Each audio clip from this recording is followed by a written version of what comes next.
إذ يغشيكم النعاس أمنة منه وينزل عليكم من السماء ماء ليطهركم به ويذهب عنكم رجز الشيطان وليربط على قلوبكم ويثبت به الأقدام اذ یغشیکم النعاس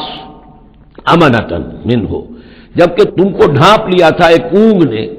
جو امن کی اور تسکین کا ذریعہ بن گیا اللہ کی طرف سے۔ یہ دو معجزے ہوئے ہیں خاص اس وقت۔ معجزے اس معنی میں کہ عام حالات میں یہ چیزیں نہیں ہوتی، لیکن اس میں کوئی خرق عادت نہیں ہے۔ معجزہ اس معنی میں نہیں ہے کہ اس کو چیلنج کر کے حضور نے دکھایا ہو، اس معنی میں نہیں، بس یہ کہ غیر معمولی اللہ کی نصرت کی شکلیں ہیں۔ ایک تو یہ کہ حالانکہ معاملہ بڑا سخت تھا، لیکن رات کو جا کے پڑاؤ پر مسلمان سوئے اطمینان سے، بڑی عمدگی سے نیند آئی، دل میں وہ دغدغہ نہیں تھا، اللہ پر اطمینان تھا، اللہ کے لیے نکلے تھے، لہذا ان کو وہ بے چینی اور تشویش اور کل کیا ہو جائے گا، رہیں گے کہ نہیں رہیں گے، زندگی ہوگی موت، کچھ نہیں،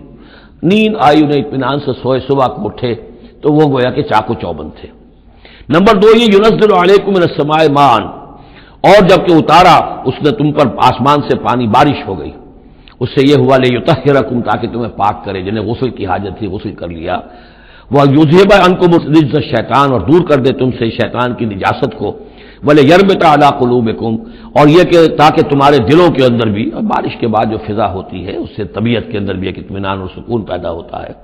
ورنہ واقعہ یہ ہے کہ جہاں پر آ کر قریش پہلے ڈیرہ ڈال چکے تھے، پانی پر ان کا قبضہ تھا، اب یہاں پانی نہیں تھا، بارش ہوئی تو وہ نشیبی جگہ میں انہوں نے ایک اپنا حوض بھی جمع کر لیا، پانی بھی جو ہے وہ ان کے پاس فراہم ہو گیا۔ وَيُثَبِّتَ بِهِ الْأَقْدَامَ، اور پانی جب برسا تو مٹی دب گئی، مٹی کے جمنے کی وجہ سے پاؤں بھی دب گئے، وہ جگہ جو تھی وہاں پر جو ہے اہل ایمان جو مجاہدین تھے ان کے پاؤں قدم جمنے کی صورت پیدا ہو گئی۔